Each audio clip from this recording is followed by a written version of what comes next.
हमारे बीच में इस देश के नेता पवार साहब है, उनके सामने हमारा बोलना उचित नहीं है। लेकिन आप लोगों का ध्यान मैं सिर्फ 3 बातों की तरफ ले जाना चाहता हूं। यहां मौजूद जितने आदिवासी हो गए, चाहे वो भील हो, महादेव कोड़ी हो, वारली हो, ठाकर हो, आप लोगों को याद करना पड़ेगा कि आपको वनवासी कौन बोलता है। और इस देश में पहले नेता है शरद पवार साहब, जिन्होंने राष्ट्रीय स्तर पर भी और अंतर्राष्ट्रीय स्तर पर भी आदिवासियों को मूल निवासी बोला है। आपको किसका साथ देना है यह तय करना है। साथियों, इन्होंने बोला था अब की बार 400 पार इनकी नियत इस देश के संविधान को बदलने की थी। आपके अधिकार है क्योंकि संविधान है, आपको आरक्षण है क्योंकि संविधान है, ये देश है क्योंकि संविधान है। ये संविधान को ही खत्म करना चाहते थे। पवार साहब को ये बात समझी, उन्होंने इनके 400 पार के नारों को ब्रेक लगाया महाराष्ट्र में। आज पूरे देश के आदिवासी ही नहीं, यहां का ओबीसी, यहां का माइनॉरिटी का आदमी पूरे देश में पवार साहब के सामने खड़ा है। इन्होंने देश की राजधानी पे राज बनाया है, वहां इन्होंने कब्जा किया दिल्ली में। अब इनका अगला इरादा है देश की आर्थिक राजधानी पे कब्जा करने का, मुंबई पे कब्जा करने का। ये लड़ाई हमारे स्वाभिमान की है।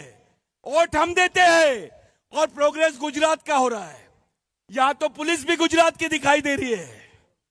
आपको तय करना है कि आपको अपने मराठा नेताओं के पास, मराठी मानुस के पास, यहां के भूमिपुत्र के पास नेतृत्व देना है या गुजरात में देना है।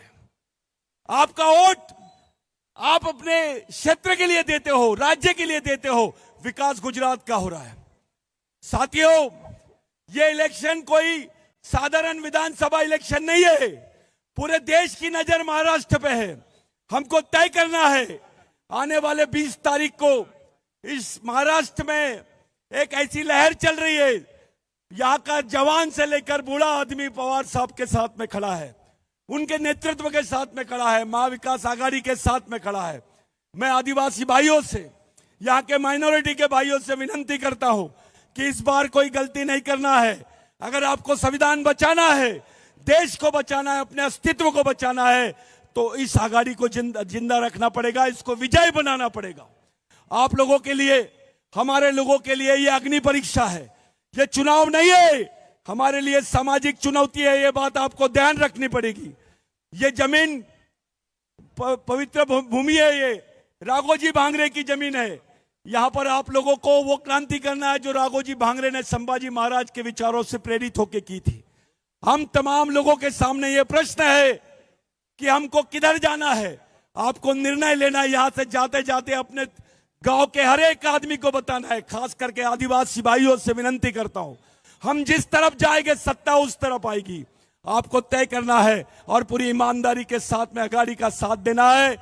ये तुतारी चुनाव चिन्ह पर आपको 20 तारीख को ज्यादा से ज्यादा मतदान करना है। यही बात मैं आप लोगों के सामने अपील करने आया हूं। धन्यवाद। धन्यवाद।